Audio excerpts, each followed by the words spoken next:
Mga minamahal na kapatid, tayo nagkakatipon sa mga sandaling ito sa harapan ng Diyos na makapangyarihan sa lahat at sa harapan ng mga saksing ito upang pag-isahin puso ang dalawang kaluluwang nakaharap ngayon sa isang matamis at maligayang pamumuhay sa kalagayan ng pag-aasawa, si Mark and Michelle. Kapag yung pag-ibig ni Kristo ang nasa atin pong puso, ano po sabi doon?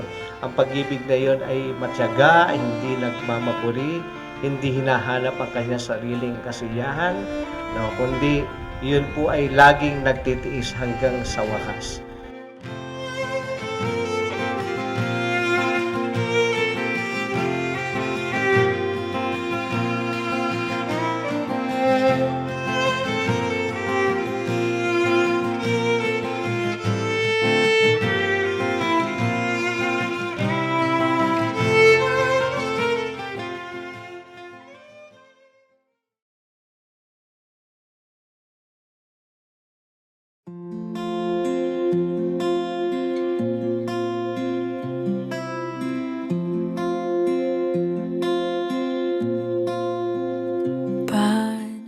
Nung elementary po kami, naging ka-classmate ko siya. Nung nakita ko siya, iba sa pakiramdam nung nakita ko siya, kakaiba, simple.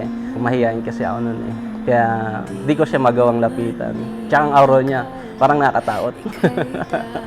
Tapos nakikita ko sa FB, inad niya ako, kinonfirm ko siya, nag-uusap na kami, nagkakaya ng, labas tayo, ganyan. Nag-ano ko sa kanya na, pwede na ba akong manligaw sa'yo?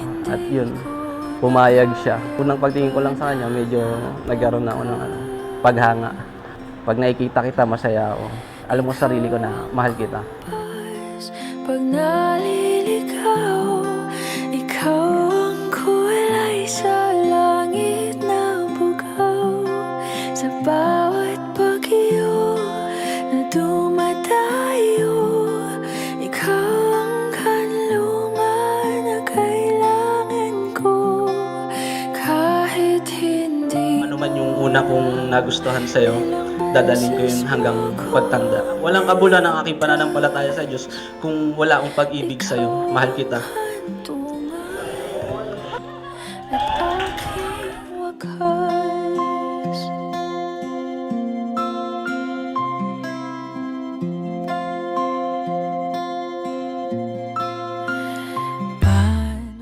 Actually, hindi ko siya in-expect na darating. Kasi parang, for me, okay na ako na lang. Pero, simula nung sinurrender ko kay Lord na, okay Lord, okay na ako. Saka siya dumating. I-invite ko siya sa church. Nag-oo naman siya. Tapos, sooner, naging musician na siya. Tapos, dumali na siya kay Lord. Nag-try ulit siya na i-reach out ako.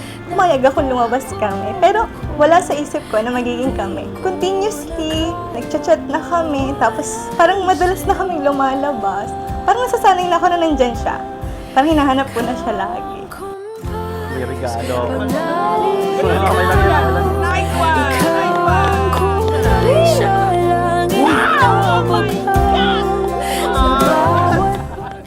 Hi honey, this gift is for you. I know you need this. Always keep safe. I love you always.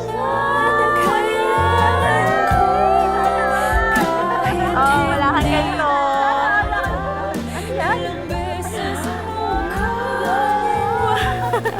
From Honey Mark to Honey Michelle. Sana magustuhan mo tong gift ko. Love you. I love you too.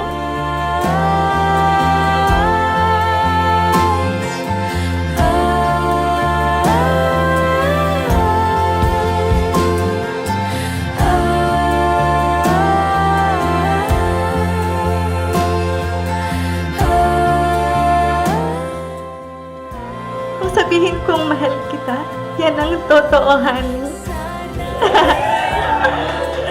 Wag na wag kang magdududa.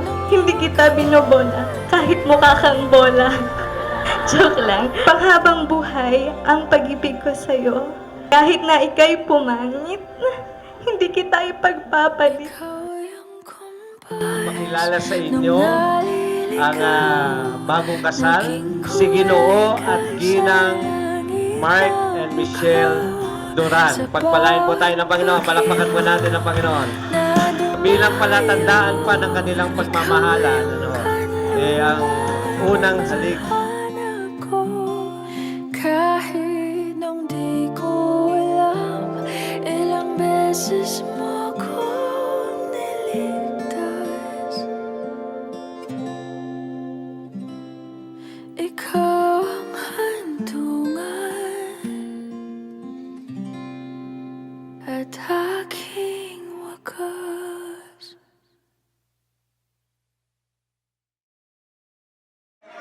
One, two, three, go! Go! Sabay. One, two, three, go! Congratulations!